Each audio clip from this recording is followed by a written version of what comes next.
मन काळ्याही माणसाला असतं, मन गोऱ्याही माणसाला असतं. कीर्तनकार जरी बुटका असला तरी मन त्यालाही असतं, आणि कीर्तनकार फार मंडपाच्या वरी उंच असला तरी मन त्यालाही असतं. मनाने अनेक जणांचं वाटोळं केलं महाराज. मनाने नाही त्याची संगती केली आणि इंद्राधिकाला सारखा मातीमध्ये जावं लागलं महाराज. इंद्राधिकासारख्याला ब्रह्मदेवाला मातीत जावं लागलं. केवळ मनाचे कारणीभूत आहेत. म्हणून महाराज सांगतात त्या मनाने वाईटाची संगती केलेली आहे. हे तुकोबराय मनाला सांगायला लागलेत. ऐक, त्याच्या नादाला लागलंच तर वाईट होत आहे. त्याच्या गाडीवर जर बसलास तर वाईट होत आहे. मागच्याच आठवड्यात जाऊ नको म्हणलं गेलं आणि ते वाटातच पोरग आता त्याच्या गाडीवर जाऊ नको. हे तुम्ही आम्ही जसे आपल्या लहान बालकाला समज घालतो तसे तुकोबराय मनाला समज घालतात. ए मना, अरे ज्याची संगती करायची त्याची संगती कर, आणि ज्याच्या संगतीनं वाटोळ होणार आहे त्याच्या संगतीत जाऊ नको. वाटोळ झालं कुणाचं? मनाने संगती विकाराची केली, वाटोळ मोठे मोठ्याचं झालं. थापटाका महाराज. कामाजी कोतवाल याने नाडिले बहुताशी, हरिहराची अब्रू घेतो भय नाही त्याशी. जमदाग्नी दुर्वास नाडिले महान महान ऋषी, क्रोधाजी फौजदार तोही मिळाला त्याशी. जोहार माय बाप जोहार महारमी काया पुरीचा. नाथ बाबा बोलतात, ए मना, भलत्याच्या जर नादी लागलास तर वाटोळ होत आहे. आणि म्हणून जगद्गुरु तुकोबराय, नाथ बाबा, ज्ञानोबराय सुद्धा सांगतात, हरीशी करुणा येईल तो, हरीशी करुणा येईल तो, हरीशी करुणा येईल कोठे, हरीशी करुणा येईल कोठे. एक तत्व नाम दृढ धरी मना,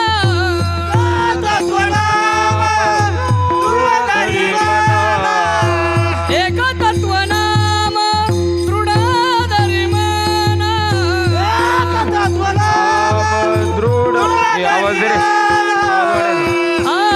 हरीशी करुणा येईल तुझी, हरीशी करुणा येईल तुझी. मोकळा कर, मोकळा, नाही तर घेऊन जा तिकडं. हरीशी करुणा.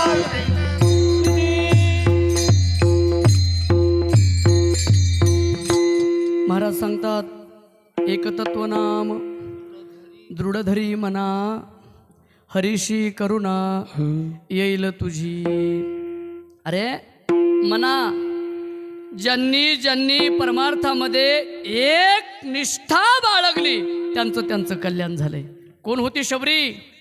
कोण होते तुकोबराय? कोण होते सावता महाराज? कोण होते सेना महाराज? पण माझा भगवान परमात्मा किती दयाळू आहे महाराज. कबीर, मोमीन, लतिफा मुसलमान, सेना नावी जान, विष्णुदास, कानु पात्रा खोदू, पिंजारी तो दादू, भजनी अभेदू हरीचे पायी. म्हणा, या सगळ्यांवरती जे गुण आलेला आहे ते केवळ आणि केवळ तुझाच आलेला आहे. महाराज म्हणतात, मन कसलं आहे? मनाला दोन बाजू आहेत महाराज. कीर्तन संपलं आणि लाईट गेली. लाईट गेली आणि चप्पलच सापडाना. मोबाईलचा उजेड लावला आणि कशी तरी चप्पल सापडली, पण कुणाची? दुसऱ्याची सापडली. म्हणजे तुम्हाला चांगला अनुभव आहे. दुसऱ्याची सापडली, त्याने विचार केला शेवटचं कीर्तन आहे, उद्या काल्याचं कीर्तन आहे, 7 दिवस पाप नाही झालं ना, आज जर चप्पल घातली तर भयानक पाप मागं लागन. एक मन म्हणायचं नको घालू चप्पल, आणि एक मन म्हणायचं घे घे घे, काय नाही होत. आपली नाही का गेली 500ची, घे ती 300ची तर आहे. माणसाला 2 मन आहेत का? मन एकच आहे महाराज, पण बाजू 2 आहेत. महाराज म्हणतात, मनुराजा एक देह पोरी, असे नांदतो त्याशी दोघी नारी, पुत्र पौत्र संपन्न, तेने कृपा केली आम्हावरी गा, मनवोनी आलो या देशा. हे अभंग कुणाचा आहे बाबा? हे अभंग कुणाचा आहे? हा अभंग तुकोबरायच्या भावाचा आहे, कानोबरायचा अभंग आहे. कानोबर आहे सांगतात तुकोबर आहे. आमची बी हीच परिस्थिती होती. लहान मुलगा मागं लागलं, आईच्या डोक्यावरती एक घागर आहे आणि कमरेमध्ये धुण्याची बकेट आहे. कपडे धुवायला आई चाललेली आहे नदीवरती. मुलगा मागे लागला. मागे लागलेला मुलगा कसा बसा जात असताना नदीपर्यंत पोच झाला. आईचे सगळे कपडे धुईपर्यंत मुलगा खेळत बसला. पण ज्या वेळेला आईने घागर भरली, डोक्यावरती घेतली, धुण्याची बाटली, काय असतं ते, बादली का टोपलं काय म्हणते तुमच्याकडं, गमिलं, टप, बकेट, धुण्याची जी बकेट आहे ते कमरेमध्ये घेतली आणि डोक्यावरती घागर घेतली. आता मूल कसं घ्यायचं आहे? मूल रडायला लागलं, खाली बसलं. चैत्राचा महिना आहे, ऊन मी म्हणतंय. आणि आईचा पाय धरला आणि मुलाने सांगितलं, आई, ए आई, येत असताना मी पायी पायी चालत आलो, आता जाताना तरी कडेवर घे ना. आईनं विचार केला, कमरेवरती धुण्याची बकेट आहे, डोक्यावरती भरलेली घागर आहे, पण यदा कदाचित बकेट जर हातात अशी घेतली, घागर रिकामी सोडली, मुलाला जर कडेवर घेतलं तर निसटली घागर, तर कोणतं धरावं? आईनं एक डोकं चालवलं आणि आईनं सांगितलं, ए राजा, एक काम कर, इकडं बघ, माझ्या बोटाकडं बघ, समोर जे आंब्याचं झाड आहे ना, इकडं बघ, इकडं इकडं रस्त्याकडं आपल्या, हा, समोर जे आंब्याचं झाड आहे त्या आंब्याच्या झाडापर्यंत चाल, तिथं गेलं की तुला मी कडेवर घेते. मुलाला आनंद झाला.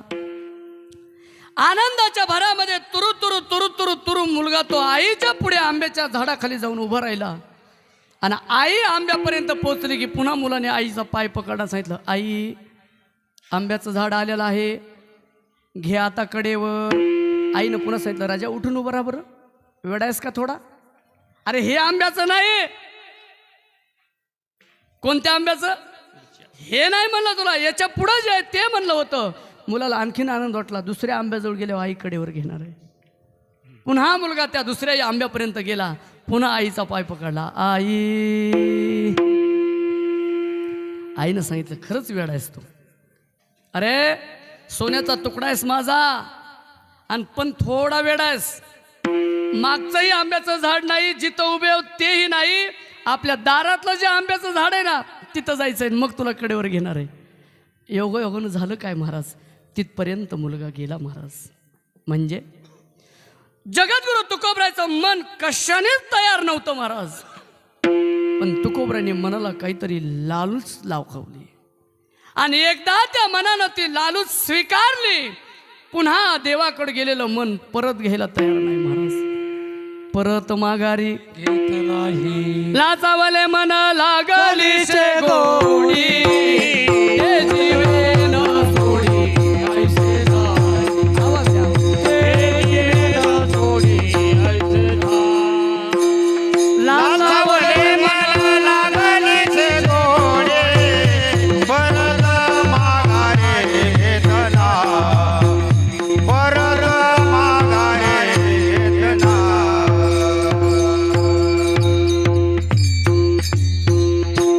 तुम्ही माग काय म्हणलात, पाठीमागचे काय म्हणलात? हा, बाकीचे काय म्हणले काय कळलंच नाही. परत माघारी घेत नाही. तुम्हाला ते ऐकू नाही आलं म्हणून जमलंय बरं का सर. अभंग घेतला होता, माझं जागराचं कीर्तन होतं, मी अभंग घेतला होता, कृपाळू सज्जन तुम्ही संत जन, हेच कृपादान तुमचे मज. थाप टाका महाराज. आठवण तुम्ही द्यावे पांडुरंगा, किंवा माझी सांगा काकुलती. अभंगाचं चरण सगळ्यांना तुम्हाला पाठ आहे, महाराज मंडळीला तर पाठ आहेच आहे, पण बसलेल्या सहित सगळ्यांना पाठ आहे का? तुम्ही या सगळ्यांचा हरिपाठ ऐकलाय. कृपाळू सज्जन तुम्ही संत जन, हेची कृपादान तुमचे मज. लिहिलंय तुकोबराने असं, आठवण तुम्ही द्यावी पांडुरंगा, किंवा माझी सांगा काकुलती. पण मागच्या मंडळीला पाठांतर नव्हतं महाराज. मागचे म्हणत होते, आठवण तुम्ही द्यावी पांडुरंगा, किंवा माझी सांगा काकुरडती. एक बाबा सप्ताला आले, म्हणलं बाबा म्हणा ना हरिपाठ. हरिपाठ झाला, बाबा झोपले. बाबाला म्हणलं बाबा काकडाही तुम्हीच करा, तुमचा आवाज लय गोड आहे. एक दोन पहिल्या मालिकेतले अभंग चांगले म्हणले आणि चौथा अभंग सुरू झाला आणि बाबाने टाळ घेतला आणि बाबा उठून उभे राहिले. वचकन ऐका कमळापती. काय ऐका? वचकन नाही, वचन ऐका कमळापती. पाठांतर असलं पाहिजे. ह्यात तुम्हाला सगळ्याला पाठे, पण फक्त ऐकू नाही आलं आहे का नाही. लाचावले मन लागलीशे गोडी, ते जीवे न सोडी ऐसे झाले. गुरुरे महाराज आमचे दृष्टांत सांगायचे. मुंगळा जो असतो तो मुंगळा, बरं का, मुंगळा माहिती आहे का कसला असतो? पांढरा, माझ्यासारखा काळा असतो. मुंगळा जो आहे तो मुंगळा गुळाच्या ढेपेपर्यंत पोहोचू द्या. चांगला ऐका कीर्तन, मनाची गती सांगायला लागलो. मुंगळा जो आहे तो गुळाच्या ढेपेपर्यंत पोहोचला आणि योगायोगाने गुळ त्याच्या मुखाला लागला आणि मुंगळ्याने बरोबर गुळ असा पकडून ठेवला. महाराज गुळाचा मालक गेला आणि विचार केला, आज एक मुंगळा आलाय, उद्या दुसरा येईल, पुन्हा तिसरा येईल आणि गुळाची ढेप काय होईल माझी? खराब होऊन जाईल. मग त्याने रागाच्या भरामध्ये मुंगळा असा पकडला पाठीमागे, बरं का माऊली. आणि झालं काय माहिती आहे का? त्या मुंगळ्याला गुळाची एवढी गोडी लागली होती, सोडता तोंड जे आहे ते गुळाचं मुंगळा सोडत नाही. योगायोगाने एवढा वडला आणि वडता वडता मुंगळा अर्ध्यातून तुटला. महाराज जे मन देवाकडे जायला तयार नव्हतं, जे मन दुःख बघत होतं, तुकोबराने त्या मनाला लालूच दाखवली. मन देवाकडे गेलं आणि आनंदाच्या भरात तुकोबराय बोलायला लागले. आता कोठे धावे आता कोठे धावे आता कोठे धावे पाना, आता कोठे धावे पाना. तुमचे चरण देखणे या, तुमचे चरण देख भाग गेला शेण गे, भाग गेला शेण गेला. तुमचे चरण देखलिया, तुमचे चरण देखलिया, भाग गेला शेण गेला, गेला भाग गेला शेण गेला.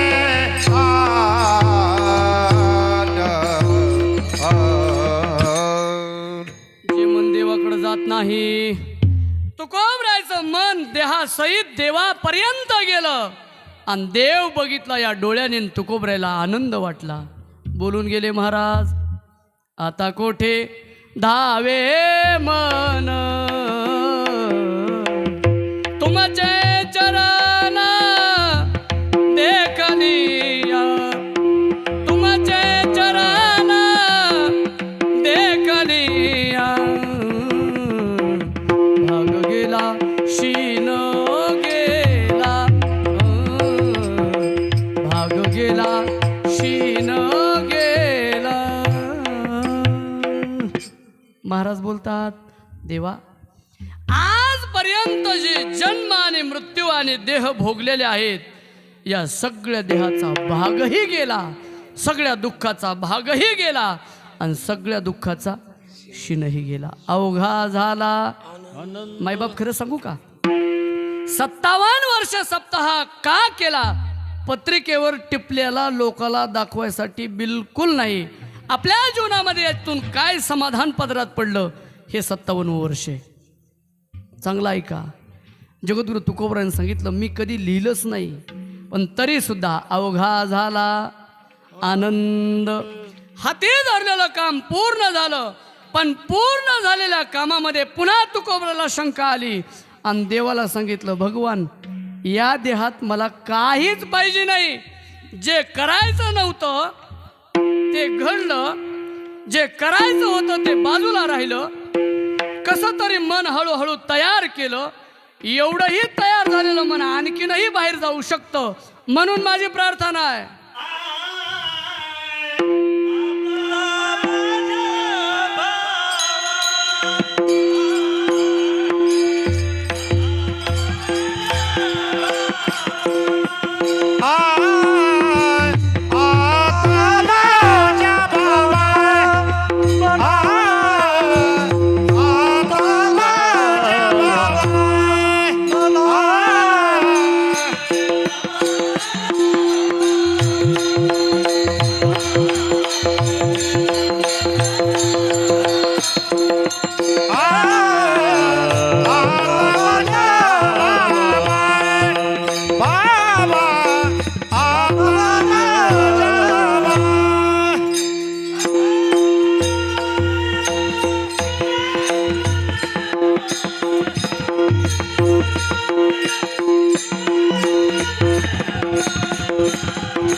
विठ्ठल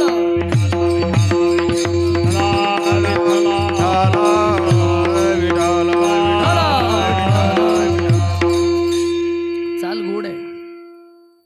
आता माझ्या भावा भावा अंतराय नको देवा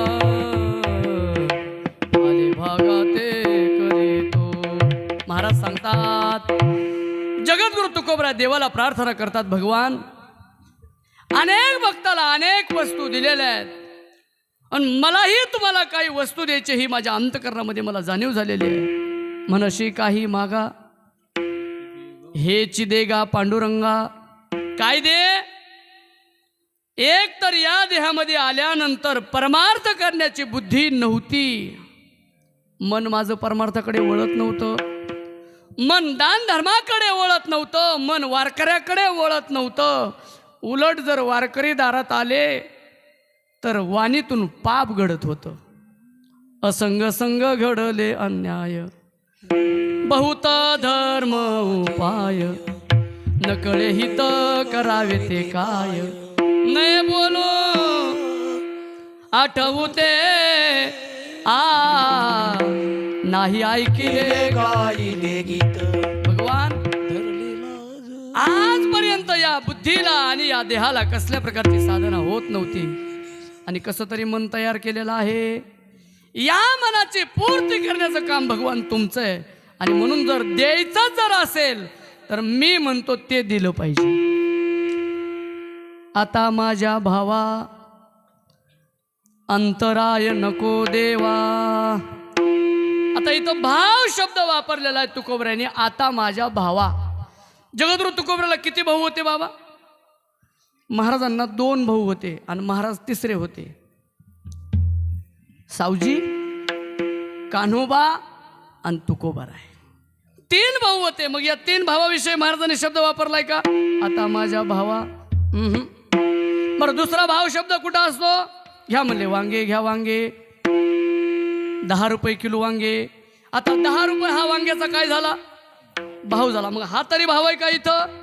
हाही भाव नाही. जन्माच्या नंतर झालेला पाठीवरचा भाव आहे तोही भाऊ नाही. दोन्ही भाऊ संपले. मग इथं कोणता भाव आहे? परमार्थ करत असताना आपल्या अंतकरणामध्ये जागृत असलेली श्रद्धा, त्याला भाव म्हणतात.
महाराज सांगतात भाव जो आहे तो भाव आपण व्यवहारामध्ये वापरतो शब्द, किंमत हा भाव असतो.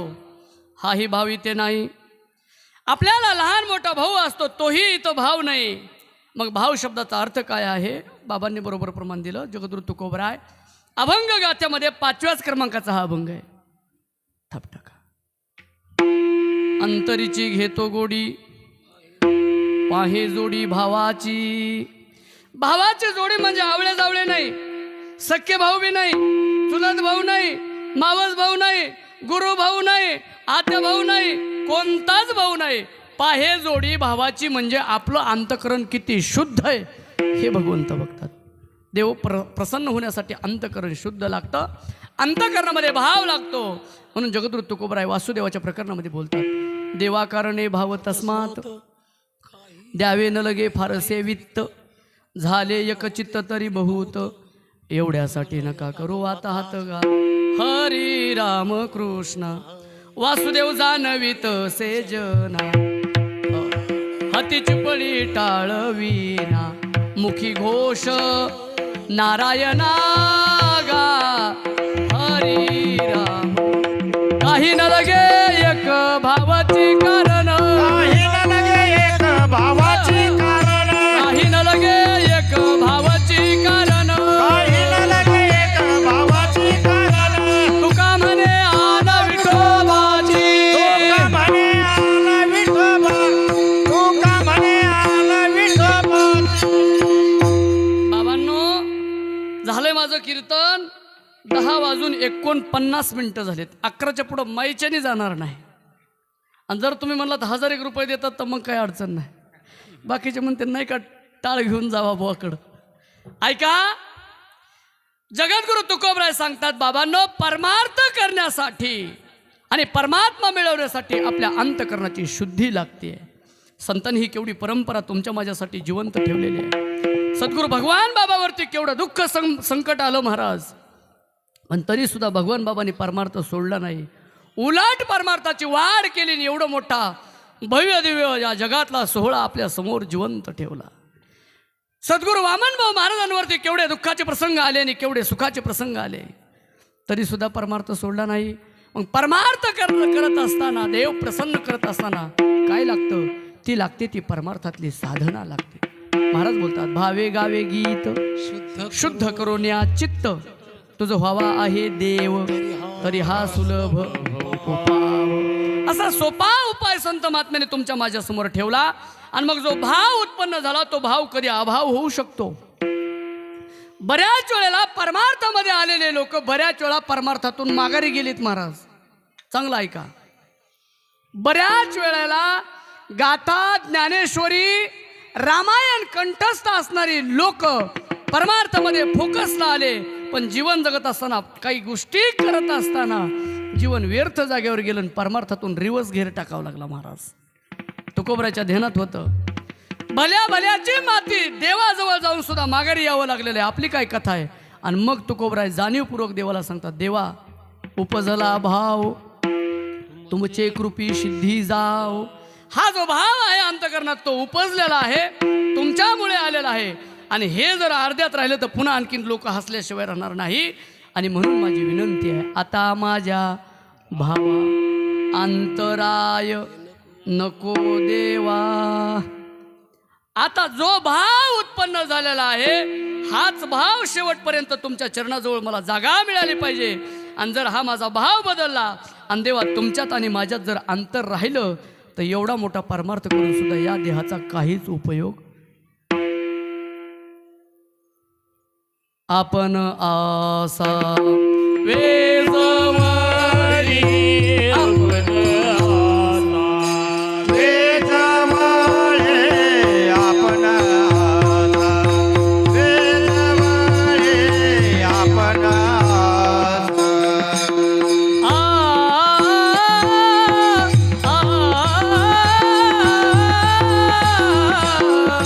करजोडी तो कथे कहाणी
वेळा देवाला प्रार्थना करतात, हात जोडतात, वचन ऐका कमळापती, माझी रंकाची विनंती, करजोडितो कथे काळी, आपण असावे जवळी. भगवान तुम्ही जोपर्यंत जवळ आहे तोचपर्यंत मी तुमचा आणि तुम्ही माझे, पण तुम्ही एकदा का माझ्यामधून निघून गेलात की मग मीही तुमचा नाही तुम्ही माझे नाहीत.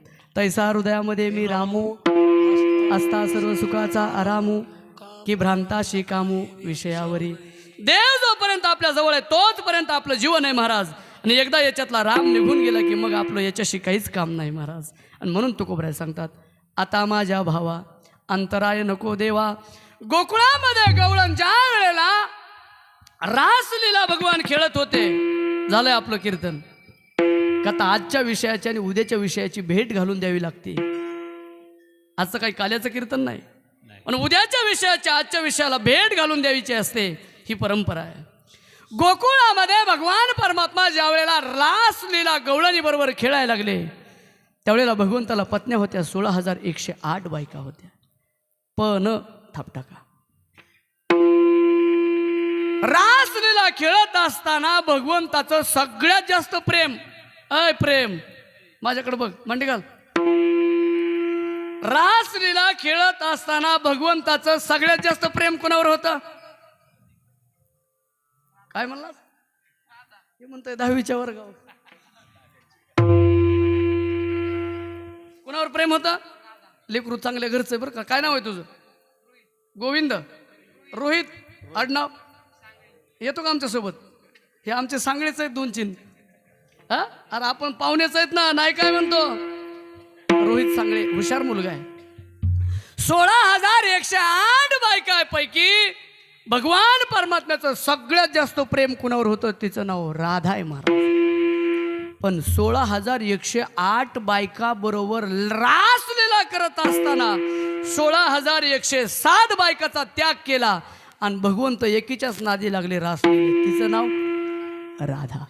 राधाने विचार केला, राही रुक्मिणी सत्यभामा सर्वची सर्व पत्नी असताना देवाची आवडती कोण आहे? मी आहे. कोण आहे याला माझ्याशिवाय? स्वरूपाचा मीपणा झाला आणि राधा नावाची गवळण रासलीलेतून बाहेर गेली महाराज. बाहेर जाता जाता देवाने आजूबाजूला बघितलं, सगळ्या गवळणी दिसतात पण राधा नावाची गवळण दिसत नाही. मग देवाने उंच टाचा केल्या आणि रासलीलेच्या बाहेर बघितलं तर जंगलाच्या दिशेने राधा चाललेली होती. रासलीला देवाने सगळ्या गवळणी बाजूला काढल्या, रस्ता केला आणि राधेच्या मागे देव लागले महाराज. मागे मागे जात असताना गवळण तोऱ्यामध्ये पुढे चाललेली आणि भगवंताने पाठीमागून आवाज दिलेला आहे, राधे राधे. राधा मागं बघायला तयार नाही. राधाच्या कानावर आवाज जात होता महाराज, पण पुन्हा राधेला मीपणा झाला. आणखीनही रासलीलाही सोडली, तिथंही माझीच आवड होती आणि आता जंगलाच्या दिशेने मी चालली, ती माझ्याच मागे आले. म्हणजे माझ्यासारखी जगात दुसरी सुंदर अंतराय नको देवा. चांगला ऐका, राधा नावाच्या गवळणीला देवाने दुसरा आवाज दिला, राधे. राधा मागं बघायला तयार नाही. देवाने मर्यादा सांभाळून देवाने तिसरा आवाज दिला. 10:57 झाले, तिसरा आवाज दिलाय, राधे. वा छान. तरी सुद्धा राधा मागे बघत नाही आणि तशीच राधा चालत चालत चालत दूर अंतरावर जंगलात गेली. राधा जागेवर उभा राहिली, माग फक्त असा कान लावला. योग असा आला, पाठी मागून येणारा आवाजच बंद झाला आणि मग राधाला भीती वाटायला लागली. एथवरी होता संग, अंगे अंग लपविले, काय मुकलिले वनी, सावजाने वेढिले. सगळं ध्यानात आलं. राधाने उगच म्हणली, खरंच उभा राहिले गपचीप, हाय का गेलंय बघण्यासाठी. उगच असं माग बघितलं. देव होता का? तुका म्हणे पाहिले मागे आणि एवढ्या वेगे अंतरला निघून गेला देव. पण निघून गेलेल्या देवाची किंमत नंतर राधेला कळाली आणि मग राधा ढसा ढसा रडायला लागली. कान्हया रे जगदेठी, कान्हया रे जगदेठी,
आपलं ठरलं होतं 11च्या पुढं जायचं नाही.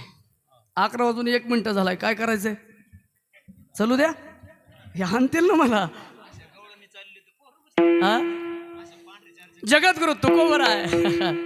ही चाल स्वामी महाराजांची चाल आहे. महाराज स्वानंद सुखनवाशी सद्गुरू बंकट स्वामी महाराजांची चाल आहे. शेतातलं उदाहरण आहे. दूर अंतरावर असलेल्या मनुष्याला आपल्याला जर आवाज द्यायचा असेल, त्याची भाकरी घरी विसरलेली आणि कुणीतरी भाकरी घेऊन गेलेला आहे, आजूबाजूला शेतामध्ये शोधाशोध केलेली दिसत नाही, आणि मग उंच टेकडीवर उभा राहून त्याने आवाज दिलाय. तुमच्या खेरड्यात आवाज कसा देतात पोरं? दूरच्या मित्राला जर आवाज द्यायचा असला तर कसा आवाज देतात? हा,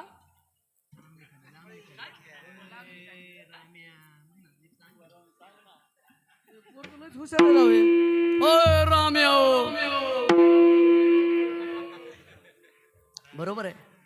जवळ जर मनुष्य असेल तर त्याला अरंभव असं म्हणलं तरी आवाज जातो, पण दूर अंतरावर जर व्यक्ती असेल तर दीर्घ स्वरामध्ये आवाज काढावा लागतो.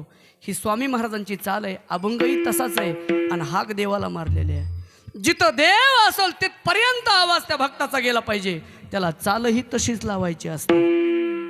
कान्हया रे जगजेठी, कान्हया रे जगजेठी. स्वामी महाराजांची चाल आहे. मला हे सांगायचं आहे, जोपर्यंत भगवंत तुमच्या माझ्या दारात आहे, कुणाच्या तरी वारकऱ्याच्या रूपाने आलेला आहे, तोपर्यंत त्याची किंमत कळत नाही. पण एकदा या देहापासून भगवंत दूर गेला, मग वेडा असलेला हा जीव देवाच्या नावाने टाहू फोडतो. पुन्हा देव येत नसतो. तुकोबराय सांगतात, बरवी हे वेळ सापडली संधी, साह्य झाली बुद्धी संचिताशी. अरे वारकरी जरी आपल्या घरी साधं चहा घ्यायला आले तरी साक्षात महाराज देव घरी आल्याचं पुण्य लागतंय. तुकोबरायचे वाक्य आहेत. हे कसे वागतेत आणि हे काय खातेत आणि काय व्यसन करतेत याच्याकडे नाही बघायचं. आपल्याला काय कमवायचंय? पुण्य कमवायचंय. मग पुण्यच बघायचंय, बाकी काय बघायचं नाही. पण तुमच्या आमच्या चौकशा वेगळ्याच आहेत. नाही, त्या महाराजाला घरी आणलं असतं पण त्यांनी लयच दाढी राखली. त्या महाराजाला घरी आणलं असतं पण त्यांनी लयच केस राखलेत. नाही, त्या महाराजाला घरी आणलं असतं पण ते महाराज लयच बडबड करतात. अरे तुला करायचंय काय? पुण्य करायचंय राजा हो. पण देव एकदा जवळून दूर गेला की मग ओरडण्यामध्ये मजा नाही. राधा नावाच्या गवळणीची हीच गती झाली. देव दूर गेला आणि मग राधा हाक मारायला लागले. पण तुकोबराय म्हणतात, त्या राधासारखं माझं होऊ देऊ नको. आता माझ्या भावा अंतराय नको देवा. वेळ आपली संपलेली आहे. भाव असल्याशिवाय देवाची भेट होत नाही. खेरड्यामध्ये सप्ताह चालू होता आणि पाथर्डीहून आजी आली होती कीर्तनाला. कीर्तनकार सांगत होते, आजी भजन करा, सगळेजण टाळ्या वाजवा, मुखाने रामकृष्ण हरी म्हणा, विठ्ठल विठ्ठल म्हणा. सगळे लोक भजन करत होते पण म्हातारी काय भजन करत नव्हती महाराज. आणि बोलता बोलता कीर्तनकाराने बोलूनही शब्द तोंडातून गेला की 8 दिवसाच्या आत बरं का सर घाबरू नका, मी आहे. 8 दिवसाच्या आत तुम्ही सगळेजण मरणार आहात. हे वाक्य कीर्तनकाराकडून जाऊ नाही गेलं महाराज. योग असा आला, लोक म्हणले 7व्या दिवसाचं कीर्तन आहे, आम्हाला आणखीन जगायचं, याच्यापेक्षा मोठे मोठे सप्ते गावात करायचेत. आणि महाराजाने असला काय शाप दिलाय गावाला की 7 दिवसात सगळेच मरणार. मग प्रसन्न चेहऱ्याने जे वक्ते श्रोते कीर्तन ऐकत होते, जे सगळे श्रोते गंभीर झाले महाराज. काही तर बसल्या जागेवर रडायला लागले, काहीने खाली माना घातल्या, अन्य प्रकाराने काही उठू जाऊ लागले. का म्हणले महाराज एवढंच बोललेत, याच्यापेक्षा आणखीन बोलले तर इथंच मरावं लागल. लोकाला भीती वाटायला लागली. सगळा मंडप रडत होता महाराज, पण एका बाजूला बसलेली आजी मात्र हसत होती. कीर्तनकाराने सगळ्याला शोधलं, सगळ्याचे चेहरे बघितले, दुःखी चेहरे, आणि आजीच्या चेहऱ्याकडे बघितलं तर आजीच्या चेहऱ्यावर हास्य होतं. महाराजांनी विचारलं, आजी सगळे माणसं गंभीर झाले, रडायला लागले, तुम्ही का हसल्या? ते म्हणले, महाराज तुम्ही खेरड्यातल्या लोकाला म्हणलात 8 दिवसात मरतात, मी इथली नाही, मी पाथर्डीची. माय पाथर्डीची आस नाही तर पाकिस्तानची आस. 8 दिवसाच्या आत म्हणजे या वर्षामध्ये आठवड्यामध्ये वारं सुद्धा किती 7 आहेत. या 7 वारामध्ये एक ना एक दिवस जग सोडायचंय हे महाराज सांगत होते. आणि तरी सुद्धा आजीला कळलं नाही. मला सांगायचंय, भाव असल्याशिवाय साधी व्यवहारातली गोष्ट सुद्धा होत नाही. शेवटचा दृष्टांत सांगून सेवा समाप्त करतो. बऱ्याच दिवसांनी भगवान प्रसन्न होण्यासाठी साधना करत नव्हता, ऐकत होता पण तसा वागत नव्हता. देवबाप्पाकडे गेला आणि सांगितलं, महाराज वय बी बरंच झालंय, लग्न काय होत नाही, काय करावं लागेल, काय आहे माझ्या राशीमध्ये जर काही शनी असेल तर मला तो सांगा. देवबाप्पांनी पंचांग उघडलं आणि सांगितलं, बाळा तुला 5 शनिवारचा उपवास करावा लागेल आणि 5व्या शनिवारी तुला हनुमानजीचा अभिषेक करावा लागेल. मुलाने ऐकलं. महाराज अभिषेकाला जी पूजेचं साहित्य असतं ते सगळी लिस्ट देवबाप्पाने करून दिलेली आहे. चांगला आहे का कीर्तन? भाव किती महत्वाचा आहे. अभिषेक करण्याचा दिवसही आलेला आहे. देवबाप्पा हनुमानजीच्या मंदिरात आलेत आणि तो यजमानही मुलगा मंदिरामध्ये आलेला आहे. देवाचा अभिषेक केलेला आहे. अभिषेक पूर्ण झाला. पुन्हा देवबाप्पानं सांगितलं, तुला घरामध्ये एक सत्यनारायणाची पूजा करावं लागेल. मुलांना सांगितलं, महाराज सत्यनारायणाच्या पूजेसाठी जोडीने बसावं लागतंय आणि मी तर एकटाच आहे मुंजा, मी मुंजा एकटाच आहे आणि सत्यनारायणाच्या पूजेला शेजारी कुणाला बसवायचं? देवबाप्पाने युक्ती लढवली, सांगितलं तुझ्या शेजारी सुंपारी ठेवायची आणि तुझ्या घरात सत्यनारायण करायचा. जा म्हणल्या दुकानामध्ये जा आणि एवढं सत्यनारायणाचं साहित्य ते घेऊन ये. खारीक आण, सुपारी आण, हळकुंड आण, खोबऱ्याचे तुकडे आण, काजू आण, बदाम आण, काजू नसतात, बदाम आण, अन्य वस्तू घेऊन ये. हे दुकानामध्ये गेलं, गडबडीमध्ये गेलं ना अर्ध्याच वस्तू आणल्या ना अर्ध्या तशाच राहिल्या. देवबाप्पाने पूजा मांडलेली आहे. पूजा मांडल्यानंतर सगळं साहित्य मागितलं, म्हणजे सुपारी घेऊन ये. त्याने सांगितलं, देवबाप्पा खडी साखरण खारीक आणली, सुपारी विसरलेली आहे. ठीक आहे. पुन्हा सांगितलं देवबाप्पाने, अरे नागिनीचे पानं जे आहेत ते आण. त्याने सांगितलं, देवबाप्पा फुलं वगैरे सगळं आणले पण नागिनीचे पानं विसरलेच. देवबाप्पानं सांगितलं, सगळा अभिषेक झाला, आरती करायचे, कापूर आण. ते म्हणलं कापूरही विसरला, अगरबत्ती आहे, घ्या आरती करून.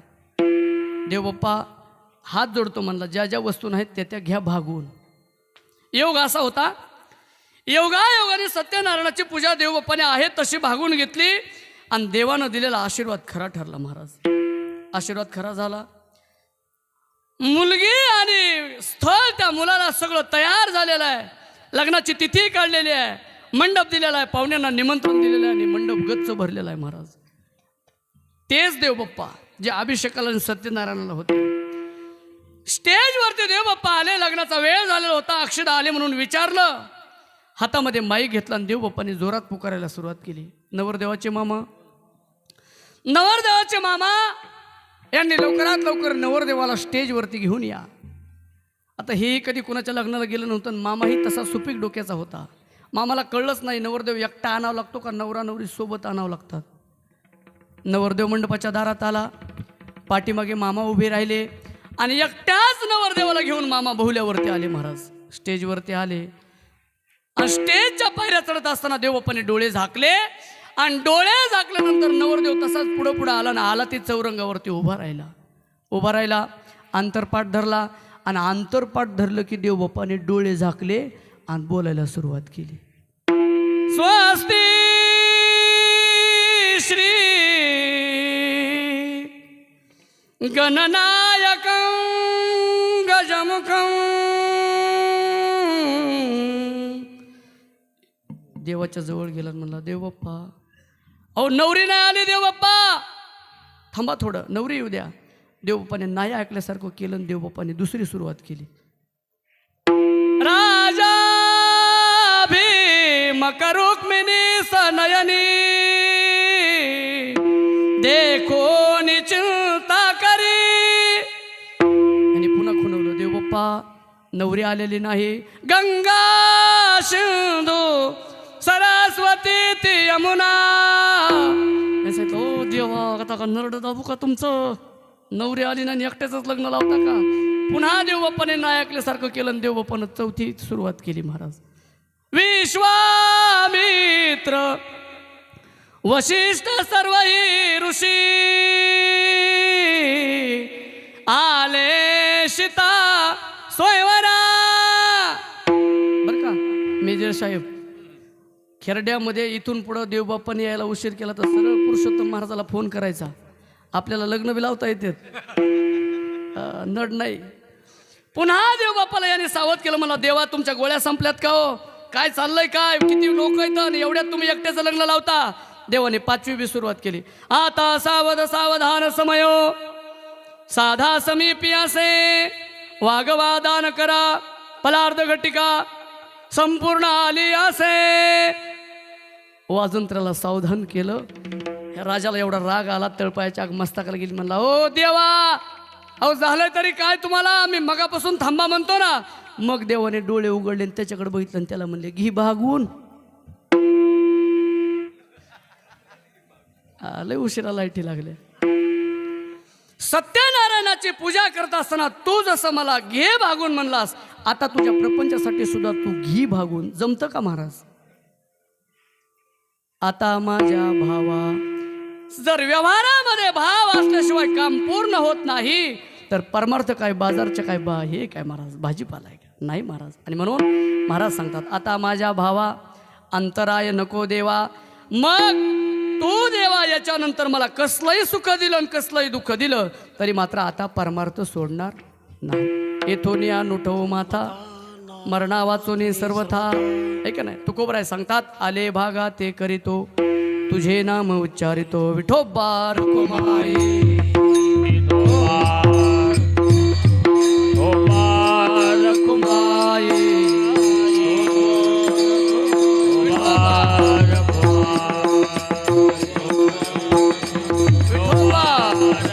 टाळी वाजवा, भजन करा. हा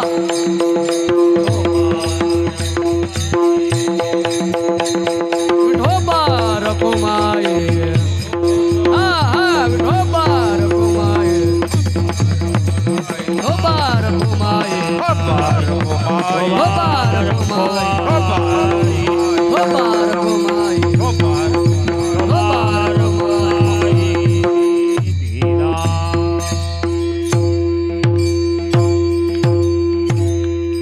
खेरडाकडांना द्यावेत तेवढे धन्यवाद कमी आहेत. वेळ आपला पुढे गेलेला आहे. तरी 13 मिनटं मी पुढे गेलो. 13 मिनटं.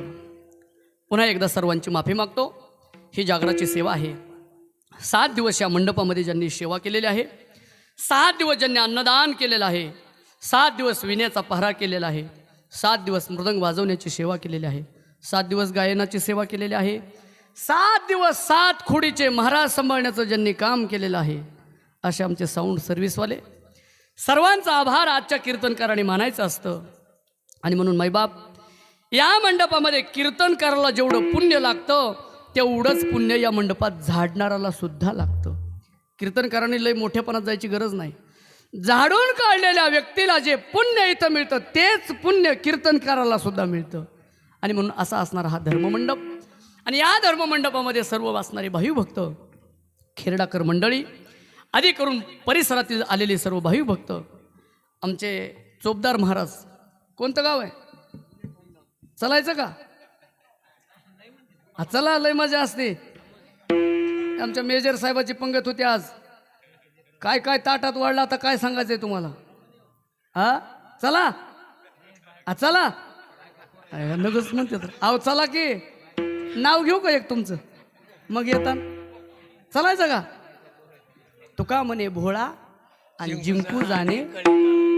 खरं देव इथंच आहे महाराज. कशी सेवा आहे महाराज. आमच्या गावचे तरुण आहेत पण सगळे बिचारे तिकडे बसलेत मागं. आता त्यांची चूक नाही, स्वयंपाक चालू आहे. मी तुमची इज्जत झाकतो, उघडी नाही करत, काय चिंता करू नका. जरी एरवी तुम्ही बसला असलात तरी मी स्वयंपाकाचं निमित्त करतो. द्यावेत तेवढे खेरडाकर मंडळीला कमी आहेत. धन्यवाद. या परंपरेचं आपण जर चिंतन केलं तर 2 मिनिटामध्ये मी या परंपरेचं चिंतन सांगतोय. गंगागिरी महाराजांचा हा आणलेला प्रसाद आहे. मला इथं आल्या असं ऐका भेटलं की बाबांचा नारळ इथं त्यावेळेला आला गेली 57 वर्षाच्या अगोदर, आणि तेव्हापासून ही परंपरा चालू आहे. तीच परंपरा पुढे अंबादास बाबांनी टिकवलेली आहे. वैकुंठवासी अंबादास बाबा. तीच परंपरा पुढे आमचे कैलासवासी सोमनाथ बाबांनी टिकवलेली आहे. रामनाथ बाबांनी. आणि तीच या गावावरती अगदी नितांत प्रेम करणारे हरिभक्त परायण स्वामी गणेशानंद महाराज, आमच्या परिसरात त्यांना त्रिविक्रमानंद शास्त्री असं म्हणतात. महाराजांनाही बऱ्याच वर्ष या गावावरती प्रेम केलेलं आहे आणि करत आहेत. आणि या परंपरेच्या आपण सर्वजण खेरडाकर मंडळी पाईक आहात. आपलं भाग्य आहे. सद्गुरू भगवान बाबा वामन भाऊ महाराज यांच्या पदस्पर्शाने पुनीत झालेली ही पवित्र माती छत्रपती शिवाजी महाराजांचं रक्त आहे महाराज हे. आणि म्हणून आजही आपला सप्ताह एवढ्या तोलामध्ये चाललेला आहे महाराज. ही कृपा जर कुणाची असेल ही शुरांची, वीरांची आणि साधू संतांची कृपा आहे. आणि म्हणून या कृपेमध्ये मला सुद्धा सामील होण्याचं भाग्य प्राप्त झालेलं आहे.